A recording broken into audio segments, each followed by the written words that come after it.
Hey everyone, my name is Jason Young. I'm the COO of Level Up. Today, Brian Distelburger and I will talk about his key leadership lessons from 18 years of taking Yext from startup to IPO. That is rarefied air. And then within that, we're going to specifically drill down into Brian's experience leading a 2,000 person org, or company, I should say. What made great executive hires? That's always a popular topic. And then the next big thing he's working on right now in Windmill. Good to see you, Brian, and welcome. Good to see you, Jason. Thanks for having me. Yeah, great to have you here. Okay, I'm just going to kick it off because I like to get right to the chase. First topic, scaling from the founders to 2,000 plus people. That's big. First question, how did you manage to scale yourself as a leader when the company experienced exponential growth? Yeah, great question. So for me, something I was like always focused on was developing our younger talent. And as you scale and grow an organization, one of the bigger challenges as a leader is actually trust. And so the reason people, in my opinion, sort of struggle a little bit to scale is they don't trust other people to represent them, to do a good job at different things, to take on different responsibilities. And so as we were growing the organization, I was constantly looking for some high potential talent, and there was just some amazing people we hired. A lot of them were like right out of college. One of them is an example, Jenny Hadlow. She's currently the COO at checkout.com. She started directly out of college and just like some general ill-defined sales and service role. And was with me in all kinds of different meetings and was able to we were able to build that trust where she saw the way I approached different situations and made decisions. And so building up a group of folks like that, where it's not just like your direct reports, but other people in the organization that you can really build that trust in, really helps to scale as a leader because you can make sure that you can sort of remove yourself from different areas and still have the confidence that it's running well. When you get to a point where there's multiple layers between you and maybe some of the more junior people, a popular question we get is, how the heck do I build trust and credibility with a senior executive, or in your case, a founder? How can someone, from the perspective of the, let's say the junior person, how can they do it? What would they do to gain your trust? Yeah, no, it's a great question. I mean, and like one of the simple answers, which it seems to be like controversial these days, is work your ass off. Like, oh, and I'm I sorry, but love it. I love it. always be there, always be around, always be volunteering for stuff. Nothing is too big, even if you don't, as much as this might be counterintuitive, even if you don't totally know how to do it, um, uh, jumping into different things and trying to like figure it out, is something that really builds trust well. And then being extremely smart about when you're asking for help and what you're asking for help on, and how you do it is something that for me always made me feel confident that that person really had a handle on what they were trying to do. That last aspect, the judgment, is a good indicator. Does this person just cry wolf all the time, or are they thoughtful about it? And I agree, the always raising your hand, especially early on, to help and be value additive. That's when I reflect back on my career, that was a big proponent on it. I'm curious on trust. Are you one of those people where you hire a new person and they start off at 100% trust and then they lose it, or they start off at 50% and they need to earn your trust? Oh, I'm definitely in the earn it camp. Okay, Uh, me too. Me too. it doesn't matter what they did previously, what their resume looks like. And it's not just and that part is not just a trust issue. Or sorry, that part is not about that person and that individual. It's about learning a new org. Like there's no way you can come from outside of a company and I can immediately trust you to completely understand how like the company operates and how to get things done. Um, it's a new sort of motion. It's a new muscle that people need to build and figure out. And so the trust thing is more about like me wanting to be involved to help steepen that learning curve for them so they can get to a point that they're really high leverage as fast as possible. Would you, to quickly indicate trust, sometimes I hear other founders or CEOs, they do something like on the first day, they give them a very hard, ambiguous task and they just see how they handle it. Do you do anything peculiar to gauge trust? Uh, oh boy, that's a great question. I mean, my general MO was to throw people like right into the frying pan, with like real stuff, Yeah. not like made up kind of things, just to sort of see how they react and what they do. Um, but yeah, I would definitely like bring people into like, a lot of times like arguably a little bit inappropriate like level meetings and have them like sit Mhm. in. And I liked, I mean, I guess I don't think this is super peculiar, but a lot of times I'd like to expose people to like what's going on in the front lines in the real Mhm. world, in big meetings, whatever, and then do a debrief with them after that and understand what they saw, what their takeaways are, Mhm. all that kind of stuff. I do it less as a trust building thing, more as helping to steep that learning curve, help their development, but it does sort of serve both purposes, if I'm being honest. Yeah, I think that's smart. The shadow, or at Amazon it was the technical advisor type of role to bring these people in, because there's nothing faster than firsthand experience. Parna, you have a question. Go for it. Thank you, Brian, for Liz coming in. I am bootstrapping a startup of my own. So my question to you is, if how should I tackle the fact that I can't afford full-time employees, but I have tasks which I would rather give someone so that I can get more done? Any guidance on how to approach that? How to find some Yeah, people? thank you for the question, Prerna. What kind of tasks? So it can vary. Currently, what I'm doing is more on the tech side, where I built a product, but as I go to the customers, I hear something, I want to show them I can do it, though like just a quick experiment. So just a day or two's test dev work, let's say, to upgrade my product. Right. That's Okay. an example, but that doesn't mean that would be the case all the time. But something like that, which is a couple of days work. Yeah, I don't have a quick, easy answer for that, unfortunately. I wish I did, because I think a lot of people struggle with it. But as Jason put in the chat, I would try to find some type of AI solution to be able to quickly iterate on stuff.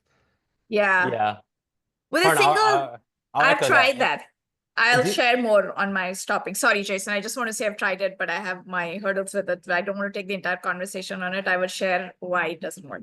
okay, yeah, yeah. I would say, yeah, use AI, get volunteers, and use the Level Up community.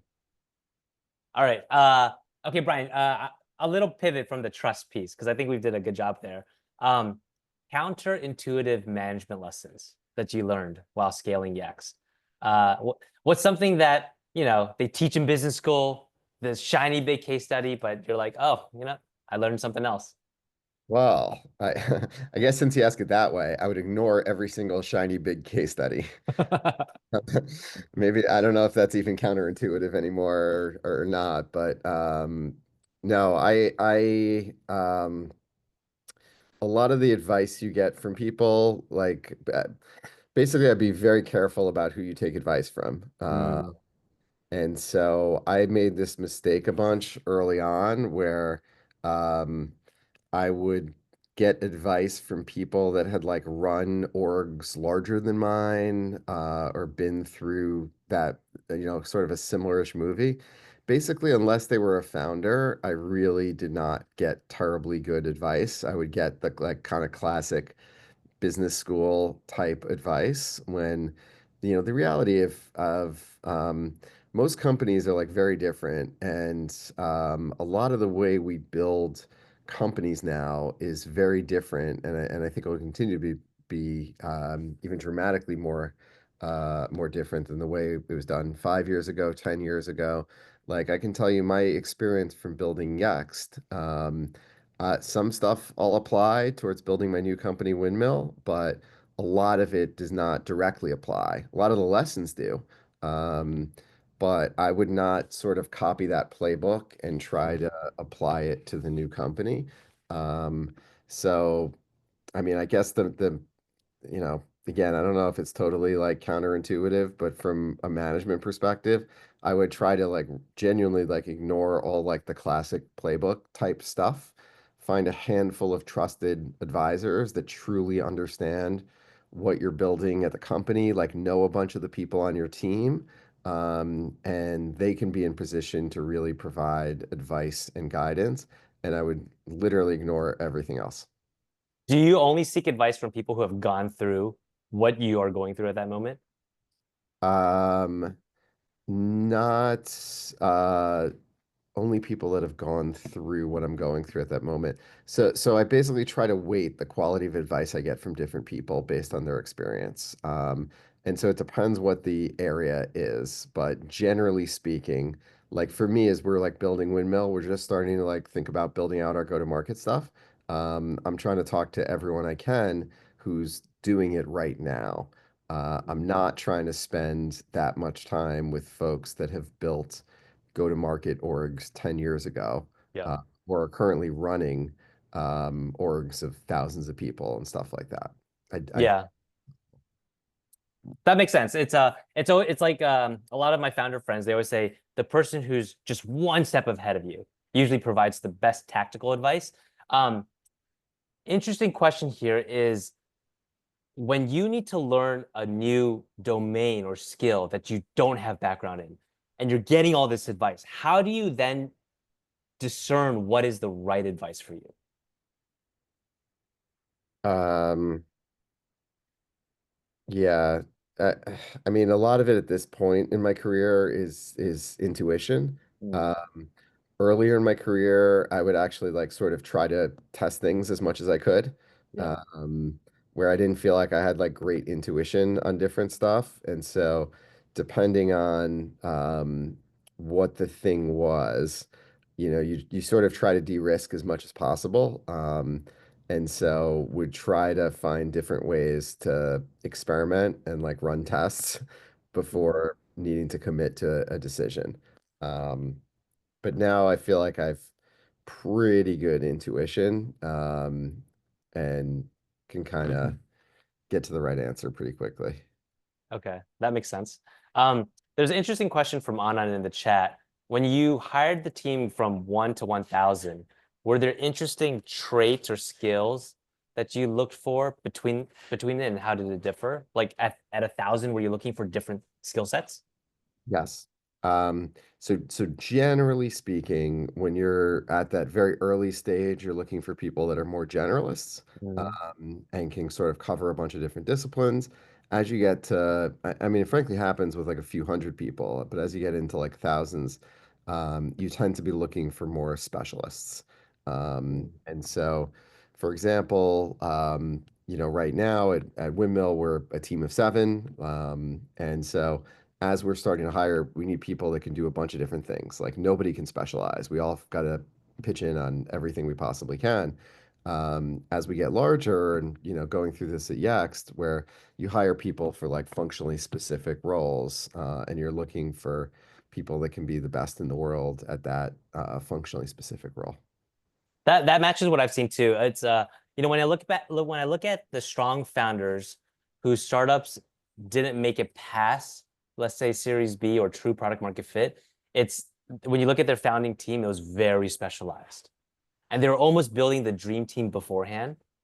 And Interesting. yeah, I agree. It's just things get too crazy. Everyone's just running around. So sometimes that could be a downfall. Right. Okay, when you're 18 years from scaling from IPO to or startup to IPO, is there a leadership trait that you had to change about yourself that you recollect? Yeah. So the biggest one, and it's something I'm still not great at, is on the communication side. And so when you're sort of smaller, everyone's kind of together, the communication's easy. It's easy for everyone to be on the same page. But as you start to grow an organization, I did not anticipate just how challenging it was going to be. In fact, it was like shocking how challenging it was to get everyone on the same page for stuff. And particularly as a founder, it's the case for a lot of folks though. Stuff that just seems obvious to you Mm. might not be obvious to everyone else. And so the biggest, to be specific, um, the biggest leadership trait I had to learn how to do much better is to be able to give people context. Um, Mm. and so that was the communication skill that I wasn't like great at early on, and still struggle with, where a lot of times, like I might know the answer to something and it's like, hey, we should just do this. but that is actually not the right way to approach it, particularly if it's like a larger group of people. You have to help them understand the why and how you got there. And that'll both help make sure they're bought into it and can execute against whatever it is. But more importantly, next time you're sort of confronting similar things, they'll have learned from that point of view. And so they can make better decisions themselves. Where did you learn the need to provide more context? I messed it up over and over and over Ah, again. And I couldn't figure out what was going on, and stuff would be ah. so obvious to me. It wasn't like I had read a book or had some genius like insight. I would just like constantly struggle with it and get frustrated, and um till finally I don't know, I guess it's part of maturing. Uh That's true. Did people tell you, "Hey, Brian, you're messing this up," or did you just figure it out on your own? yeah, I wish that's where at Oh. Yext going, like we didn't have like there wasn't a big tech community in New York. It's Mm, not like we had access to like a bunch of like really good, helpful advisors. mm. Um, we had some great folks on our board, but they weren't really involved in like the day-to-day operations of the business. And so a lot of these mistakes we had to make ourselves. Um, Ah, yeah. Nothing sticks like making your own mistake, right? At least you picked up on it. I'm curious, with this train of thought, when you give feedback to people, do you do it privately one-on-one, or do you like to go the Jensen Huang, I'm going to tell everyone so you all get the context at the same time, and I'm not wasting my time? Where do you index? Yeah, I think there is a middle ground there where it depends on the type of feedback. So if I'm Mm. giving extremely critical feedback to someone, I would do that one-on-one. I wouldn't do it in a group setting, um, unless for some reason I needed to make a point to a large group. Just again, to be very honest, like sometimes it is helpful to be almost performative in the way you sort of communicate a point. Um, and so I have a hunch Jensen does that purposefully, um, from time to time, at least. I agree. I agree. Yeah. Um, okay, so I mean, what's so fun about you is you went from basically like pirate ship to kind of like steering like a Navy ship. Uh, was there anything about like a decision framework or habit that you had to change about yourself? Um, yes. Yeah, so there's like a laundry list of stuff. Okay, hit us, hit us, hit us. Yeah, so as you start to grow as an organization, you basically have to or at least we felt like we had to sort of smooth out the like rough spots, the like rough edges. And, particularly for us in our type of business, we were largely selling to enterprise companies. Um, we worked with at Yext about a third of the Fortune 500.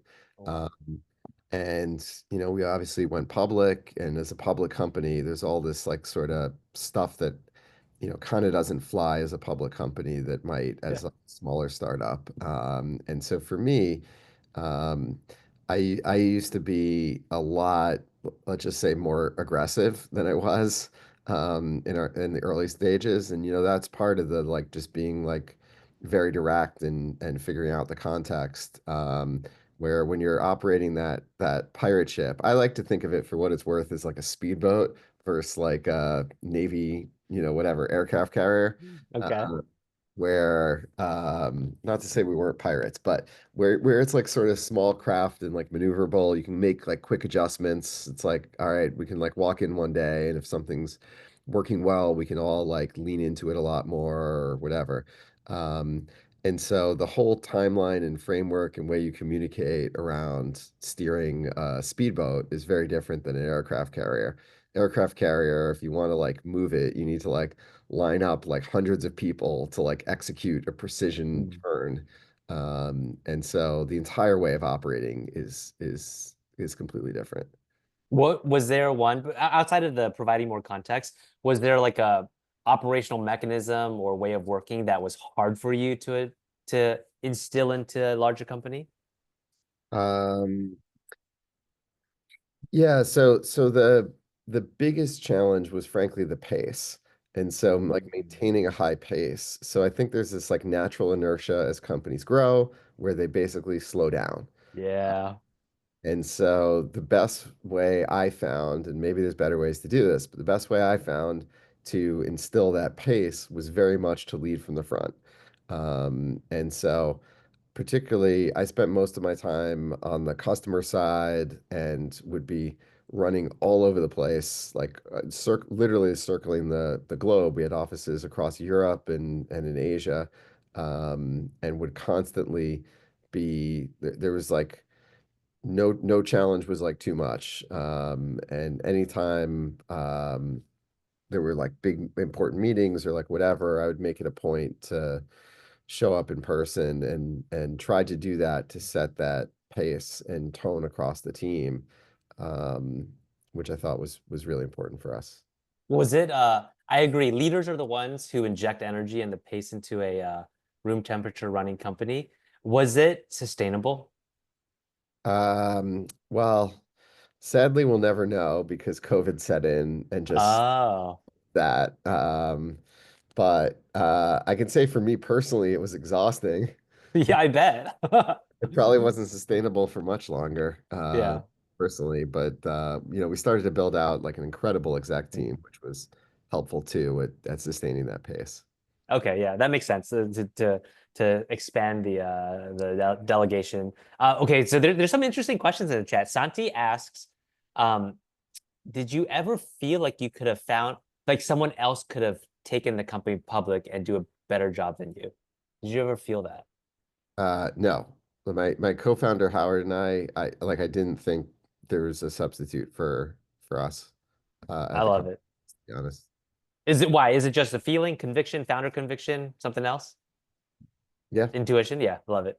Okay, Anand asks, resolving conflict when you scale to big teams. How did you do it differently? Big versus small teams. Um, Resolving conflicts. Between personnel, let's say. Yeah, so there's different types. So I would argue that sort of executive conflicts are difficult are a different thing than when you have, IC conflicts and that kind of thing. And oftentimes like handled in a little bit of a different way. So when there was a lot of exec conflict, which is what I'll sort of focus on, um, you had to get to the root of what it is. And so um, it was rare that it would really be personality over the long run.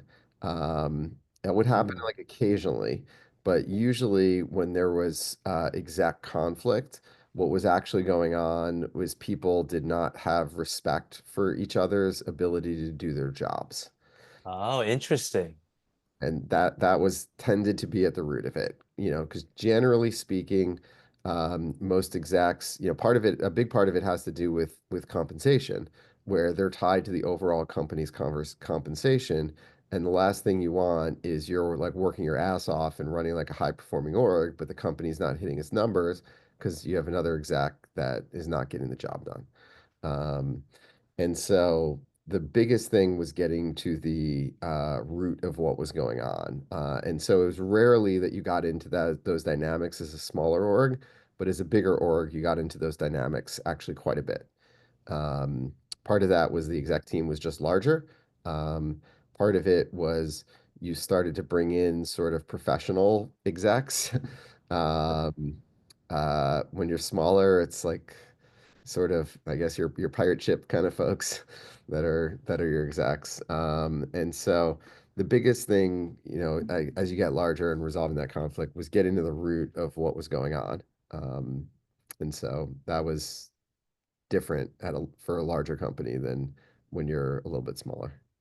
That topic of I don't respect this other executive that you hired and is, let's say skillful though. How do you actually solve that? That's a tough one. Yes, that is one of the more challenging things that happens. So the question is figuring out whether that person's like right or wrong, and Yeah. oftentimes they're right, and like an executive needs to Oh. leave, and shame on you for not recognizing it. Shame on me for not recognizing it earlier. Uh, Mm. and so that's where again you got to get to the bottom of it and deal with it. Uh, Yeah.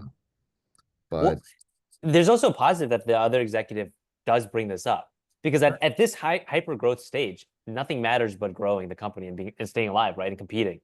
So firing fast is important. Okay. Right. Right. It's not all bad. Like conflict's not bad. Like, Exactly. yeah. Yeah. It, Yeah. It reminds me like, if you're running a business and your customers are not constantly complaining or urging you to do better, then that's a red flag. You want those, you know, let's call it feedback or complaints. It's a good sign. right. Um, Engagement. uh, exactly, engagement.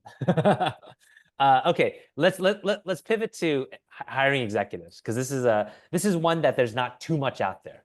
When you look back at the executives that you hired that were successful, what did they do right? Yeah, so the big topic around here is culture.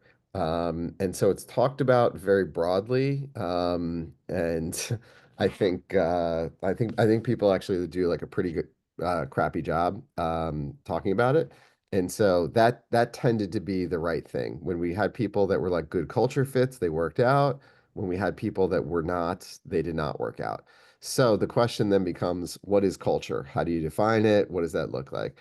Um, I like there's this MIT professor, Ed Shine, um, who our chief Yext chief people officer, Skip Shipper, really sort of would be a proponent of his approach and his definition of culture, which was essentially boiled down to how we do things around here, to be prescriptive about it, sorry, descriptive about it, not like throw up values on the wall of your office where you end up with Enron talking about integrity and trust or whatever the hell.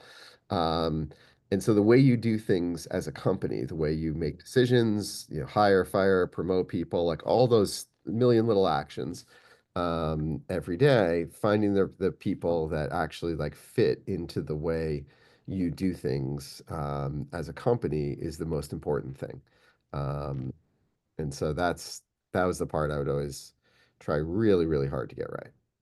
Did At what point in the stage of the company did it feel like, okay, the culture is not just me, Brian, as the co-founder, but it's this larger company entity? When did that shift happen? I'm always curious.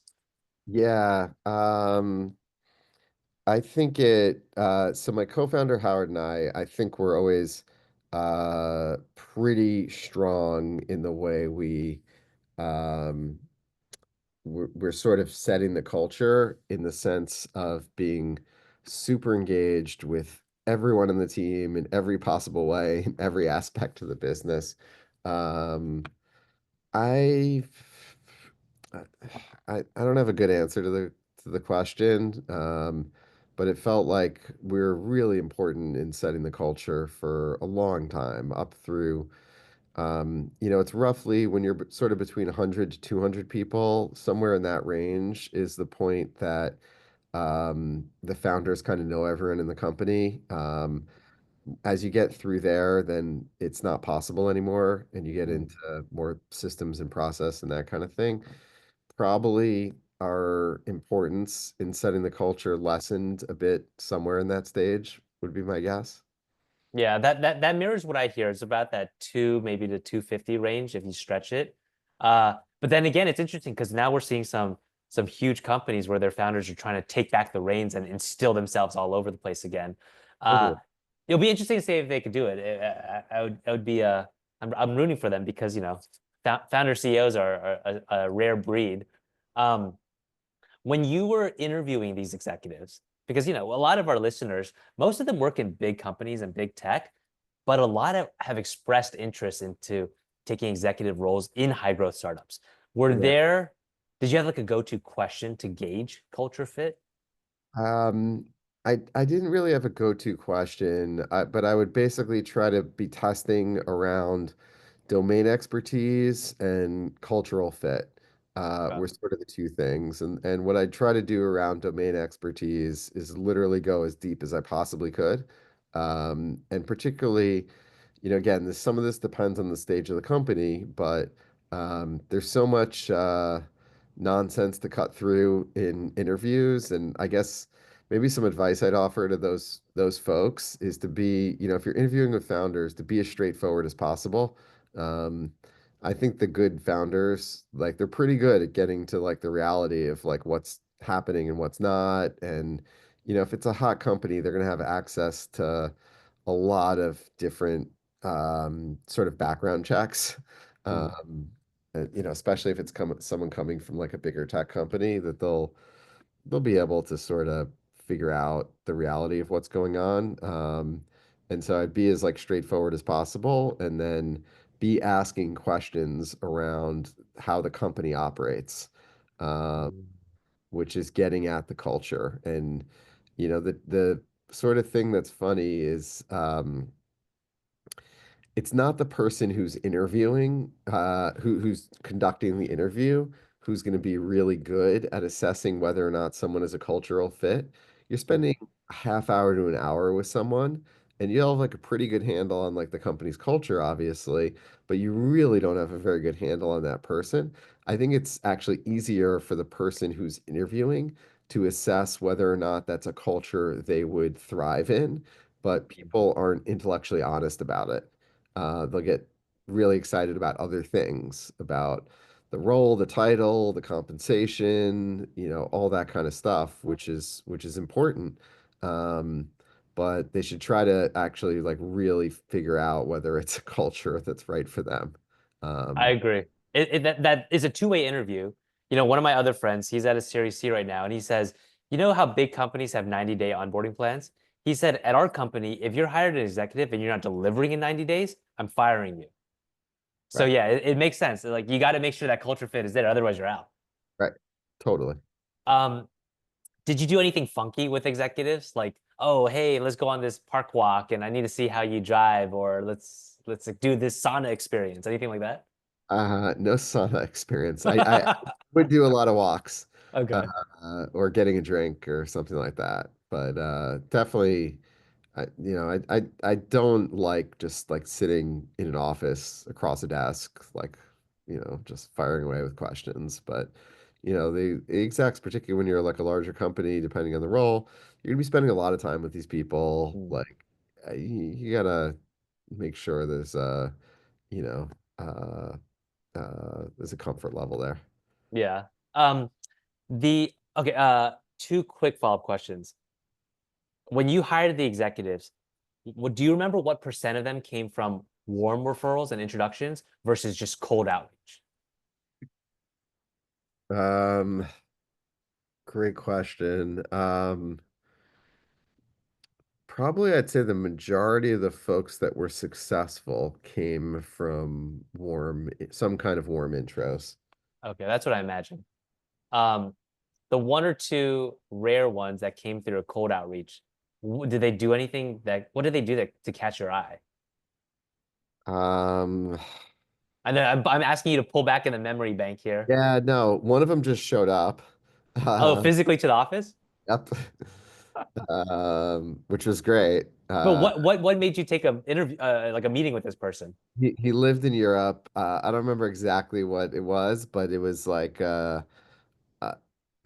there was like a very good like business reason why there's a partnership thing with another company in Europe why he was like wanting to chat. Uh, Okay. that was the first interaction. Um, yeah, I don't think any actually came through like cold out. It was through recruiters where Yeah. it wasn't a warm intro. That makes sense. And just for everyone who's watching this, Brian and I got connected through Andrew Yeung, where we did a fireside chat, and I knew Andrew, so this was a warm intro. Um, oh, okay. Here's a good one. When you're interviewing the executive, do you prefer if that executive comes in hot with their proposals on what they can do for the company now, and it's like almost like a vision plan, or because they're not in the company now, would you prefer them just to listen and what's your thought there? Is because I've heard both sides of the piece. Yeah, coming in with a plan is usually gonna rub me the wrong way. Um, Coming in with a few specific thoughts and asking like why we're doing certain things Ah, or what we've seen from that, like that is way more interesting to me. Uh, mm, So if let's say someone's coming in as like a sales exec, um, showing that they did their homework on us and like having a detailed, I notice you set up things this way with people in this markets, or these are your different messages, whatever. Why can you help me understand like why you're approaching it this way, and that kind of stuff. Um, that would be a good way to sort of engage me and get into things. But if someone's like, hey, here's the answer and here's what you should do, like here's my playbook, I would like literally just throw them out of my office and not even just Have you ever thrown someone out of your office? I've entered interviews very, very quickly. Ah, okay. Not like throwing them off and get the fuck out of here, but like yeah, this I don't want to waste your time. This is not going to be the right fit. Yeah, I like that. It's that type of clarity, in my opinion, is kind because you don't want to waste anyone's time. Uh, that makes sense. That kind of differs sometimes with like the big company interviews because some of the conventional quote unquote wisdom you hear is, hey, show them your chops and that you understand their marketplace business or their ad business and give like a vision plan. But this makes sense with a smaller company because you have no idea what they're going through. Okay, knowing what you know now of these 18 plus years, what are two things you would look for in an executive? Let's say Windmill grows to 20,000. What are you looking for in an executive? Yeah, I mean, so I can tell you right now is sort of AI first, like comfort with tools. One of the big things Ah, I've struggled with throughout my career is we definitely like hired a bunch of people that were not comfortable, let's just say, using technology. Um, and I always like to nerd out on all the new stuff and try everything and whatever. And I always like struggled with that. In general, like at Yext, we're a technology company. At Windmill, we're a technology company. You have to like technology. You have to be interested in it yeah. as a prerequisite. But it was sort of like okay for a couple roles at Yext, but I would not do that again at Windmill. And so that sort of AI first comfort and engaged and using a lot of this new stuff. And then I have a heavy bias towards, and this is part of what we're actually doing as a company at Windmill. I have a heavy, excuse me. Um, I have a bias towards developing people from within an organization and hiring from outside an organization really being a last resort, particularly at a startup. And there should be a very good reason why you're doing it. And there's some roles where it makes a ton of sense. Like a CFO, you're not going to really groom. If you're going to take a company public, you're gonna want someone who's sort of been there, done that. That's not someone you're gonna hire someone with 2 years of experience as an analyst somewhere and cool, this is our public market CFO now. Yeah. But for a lot of other roles, you can really groom and develop and grow people. And so, this time around, like one of the reasons there would be pushback to that at Yext and where we get a lot of pressure to bring in people from the outside was actually the management side of things, where to sort of run large orgs, there was this expectation that people had decades of experience managing people in order to be able to do that well. And part of what we're doing at Windmill is sort of abstracting out all of the classic things one needs to do to manage a large organization of people, of humans. Mhm. Which I think a byproduct, if we're successful, is that folks with a little bit more limited management experience or no management experience can move through an organization more quickly and really be developing uh, be able to like run larger orgs.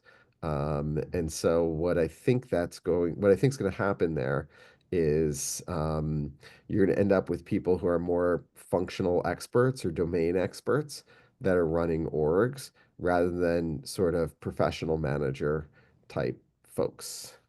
And so we'll have a Mm, bias towards that as we're building up Windmill. interesting. Do any of your founder friends disagree with that? No. Ah. I like the comfort with AI tools and usage and adoption, et cetera, makes a lot of sense. It's, Ethan, when we have this course, Breaking Through to Executive, and now we're finally adding a new module and leading AI adoption because it's the mental model. There's two quick things here. It's the Amazon 2 pizza team, let's call it a team of 10 for ease, will now become essentially a team of 1, powered augmented by AI. And then the other piece is AI may not yet be a required line item on a job description or promotion doc, but it will have shadows in it, right? Because, you know, like the Amazon leadership principles of think big or learn and be curious or simplify, it all basically ties back to AI. Because if you're not using it, you're not exhibiting those traits. So I think that's a call to action for everyone on this recording and video. Get comfortable with AI and use it. Totally. I mean, you're doing it. You started a whole company basically based on AI. So that's the best forcing function. I have to ask this fun question because I'm always curious. Was there a stage of the company that was the most fun for you? Um, I mean, honestly, like so much of it was like fun in different ways. You never think that when you're like kind of in it. You're not like, oh, God, I'm having so much fun. But in retrospect, it's kind of like having little kids. When you're like in it, it can be Mm. exhausting and stressful for anyone on here that has kids. But when you look back at it in retrospect, you're like, that was great. Uh, Yeah. but yeah, I mean, when we were around like a couple hundred people was like a really, really fun stage where it's like you sort of still knew everything and we were a little bit more of a speedboat than an aircraft carrier. It was really fun. And then for me, like personally, a big part that was fun was as we were building out our international business. And as much as it was like exhausting, it was really fun for me to figure out how to build a business in all these different countries, like working in all these different cultures, and it was like very challenging. I'm like a New York like American founder dude, and all of a sudden has to like show up in like Paris and Berlin and different places, and sort of figure it out. And so that was like a really fun challenge. Did you have a favorite country? Um, I loved going to Tokyo, and so we Mm. built an office there. We had an incredible leader there. His name was Uda-san, and I was the ultimate like fish out of water to like start. And Uda-san was really helpful to like guide me, but like I like got my like classic navy blue like suit and thought I should like show up to meetings like very conservative and whatever, and he like literally as I was like meeting him to go to like our first meeting sent me back to my hotel room. He's like, no, no, no, no, no, no, no, this is all wrong, you can't show up like that, you have to dress like American founder. And he made go put a t-shirt on and like basically play that role, which was so good. I had no idea what was going on in any of the meetings, but it seemed to go well. We closed a lot. It ties back to that performative art that you need to do as a founder sometimes. Uh, Totally. no, that's fun. Tokyo is my favorite city to visit, so Oh, that'd be cool. fun. Maybe we'll meet each other there one day. Yeah, yeah. Um, So did I am. was there a time where it just felt super stressful? A stage? COVID, like Oh. for us, it was super stressful. It was our whole business was around people going to physical locations. We were very heavy in all the affected verticals, and we Mm. also had like a really strong in-person culture. And so for us, the business was really challenged. And it was, we were one of the few tech companies where our business was based on people going to physical locations, and so we were like as affected as like retail stores. Mm. And so that was really challenging. Yeah, I can imagine. And your analogy to the children is spot on, especially since you're 18 years there. So you literally from 0 to 18, and now they're a college student and adult. Um, okay, before we get to Windmill, two quick questions. I'm looking for step changes within Yext. Was there a specific business decision that altered the company's trajectory? Yeah, so there's a really big one. So we had basically built up uh this like kind of lead gen business. And in doing that, we'd done that through the first like 3, 4 years of the company. And in sort of doing that, we'd realized a much larger opportunity around knowledge management, local listings, like all that kind of stuff. And so we basically packaged up and spun out that lead gen business and put all our chips on building out the listings business, which was, I mean, huge, huge difference maker for the company.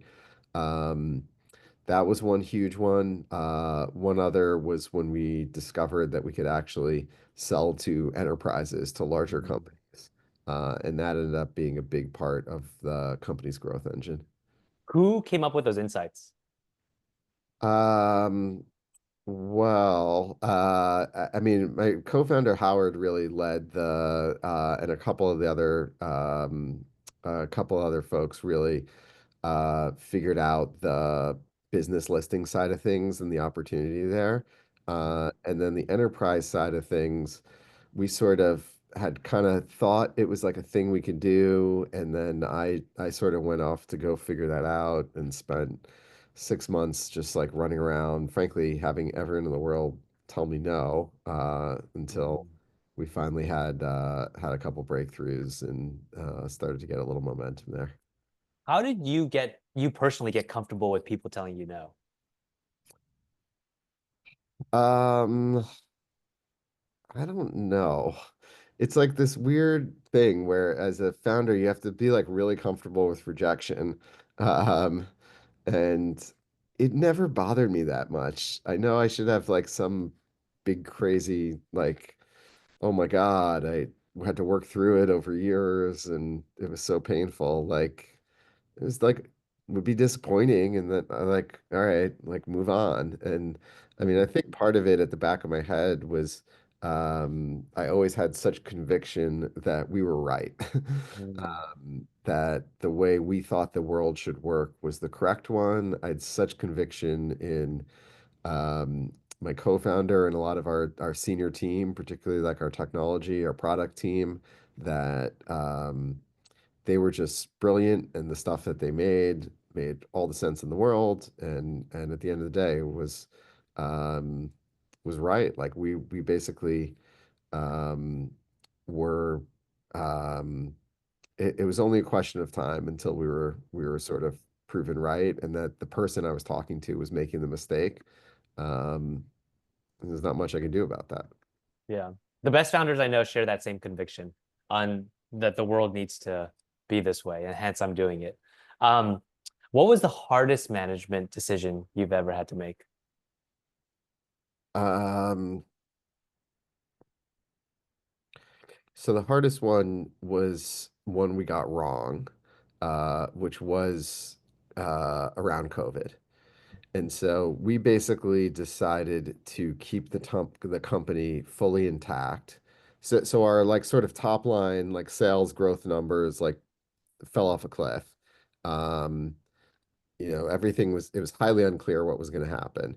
And Yep. we basically decided we didn't want to lay off a bunch of people that have been with us on the journey in the beginning of the pandemic.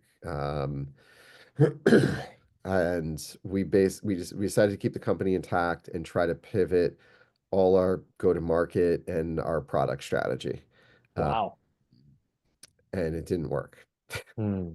Um, the sort of again, I don't know if this is right or not, but like, a strong case could be made that the right strategy was we should have like laid off like half the company or something and Yeah. sort of not tried to totally change the business and just kind of wait it out. Mm. That is that is tough. Uh, I can even the way you're explaining it, I could feel like that the pain of having to make a decision to lay off all those people that you care about. Yeah, Yeah. not easy. Yeah. Okay. Okay, we'll shift it to something a little bit more positive. Windmill. Tell us Okay. what you're building with Windmill. Yes. So this is the company I've been wanting to build for a decade. Um, so what we're doing, so we were sort of talking about my background and running Yext. We got up to a few thousand people. I probably had somewhere in the order of 10, 15,000 people come through the company throughout the company's history.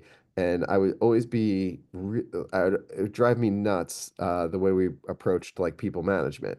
And I always thought it was the most important part of my job. And it's sort of talked about now in a lot of different ways. People talk about talent density. Um, but I didn't feel like there was any helpful technology for me as an operator, like running a team directly. And we had a great HR team, phenomenal leadership over there, and they would like cycle through like buying all the various stuff, Lattice, Culture Amp, Workday, like whatever. And I I did not think those products were like usable for me. I could not get anyone on my team to use it. Everyone would basically, there was like the week we did performance reviews, everyone would use the software, and then the rest of the year, everyone would just like do their own thing. And it was like, Sounds right. yep. And so I've always wanted to build something to help operators, managers, leaders that's designed for them to help them run their teams better, manage their teams better. And at a high level, what we talk about is really wanting to help more people get into the right companies, in the right roles, working on the right stuff. Um, and so the time I think finally has arrived where that's possible, brought on by a lot of the new AI tools that are available. And so that's what we're focused on solving is building technology to help operators, leaders, people running teams, and all the employees like across different teams be able to eliminate all of that busy work and admin stuff and the stuff that just frankly stinks, both like managing up and down, so that people can really spend their time working on their craft and doing things they enjoy. So that at a high level is what we're doing. I love that. What is the next big milestone you're working on, and how can all the listeners and members help you? I appreciate that. And given we're a small company and a startup, I'll take all the help I can get. So for us, we we just did our public launch about almost 2 weeks ago now. And so we already we have about 25 customers that are on and using the product. And so what we launched with is our manager assistant, Wendy. And so Wendy is um, sits in Slack and sort of looks like a Slack bot and has a bunch of skills where Wendy can engage, if you're a manager running a team, can engage with your team on your behalf and help eliminate a lot of that busy work and admin stuff. And so the skills Wendy has to start um, are two of the more time consuming and what I believe are the more important aspects of management. So the first is making sure your team is focused on the right stuff. I bet everyone on this call has some sort of cadence themselves with their teams or whatever, where they're doing daily stand-ups, they're sending weekly summaries to people. It's like laddering up together and all that kind of stuff. And so Wendy automates all of that. It's something we call accomplishments. And then the other one is feedback. And so I believe, feedback is very much a gift. That like one of the things that would drive me nuts about like Lattice and 15.5 and Culture Amp and all these companies is I thought they took the complete wrong approach towards feedback, where it was like time-based, where it's like, let's check in these certain amount of time and like send me your feedback. The best feedback you get if you really want to help get better, um, is it needs to work the way Uber and Airbnb work, where the best time to ask for feedback is after your experience with their product. When you get out of your Uber, that is the best time to ask you for feedback. When you're done with your Airbnb stay, that's the best time to ask you for feedback. And so our system works in a similar way, where we're integrating into a company's business systems, and we can see when people are actually like working and interacting together and ask for feedback, importantly, about that work product. Um, So those are a couple of the skills Windy has. We just opened up our wait list. We're up to over 100 companies on the wait list, which we're excited about, and I'm aggressively onboarding everyone as fast as I can. But to answer your question, Jason, directly, yeah, if anyone's interested, please go to the site, go to the wait list, like sign up. You'll likely end up talking to me. If you're I okay with love it. that. And any help on if anyone wants to post things on socials or whatever, again, I'll be shameless. I'll take all the help we can get. Yeah, so that's what we're up to. The best founders I know are builders at heart, but they're also just damn good at selling, and it never turns off because you have to, right? Um, so I love that. I love that you take every call too. Yeah, Yeah, yeah. Go ahead, go ahead, go I ahead. can as much as I can. I I think next week I think I have like 40 or 45. Damn. I'm like a demo monkey these days, which is great, which I'm happy to do.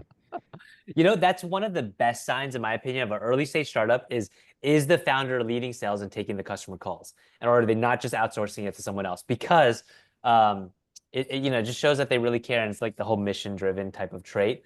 Uh, okay, so so the call to action is to check out the website, sign up for a demo, or get on the wait list.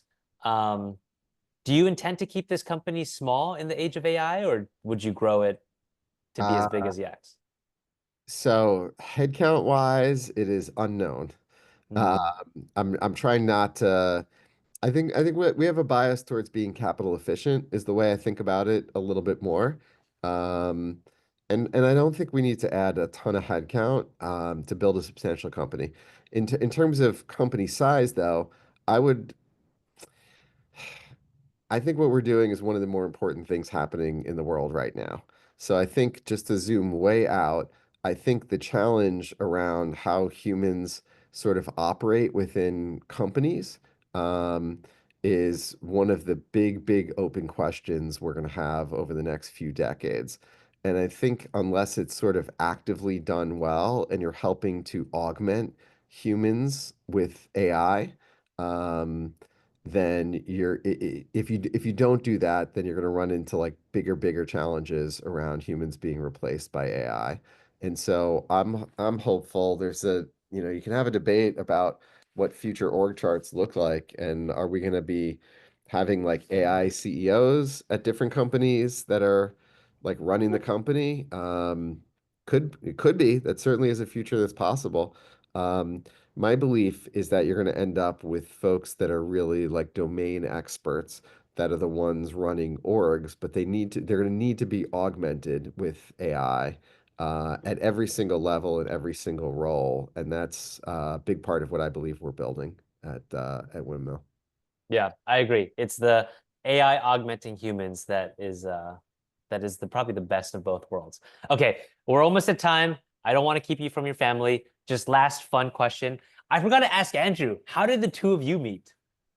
Oh man, I don't even know. Just like around New York, he I don't know. So it turns out he lives like a few blocks from me. And I don't know, maybe we met at a party or an event or something and then would like Oh, run into each other in the street like pretty frequently. But he's just great. I think he's phenomenal for the ecosystem. We've been kicking around like big NYC events to work on together. do Uh, it.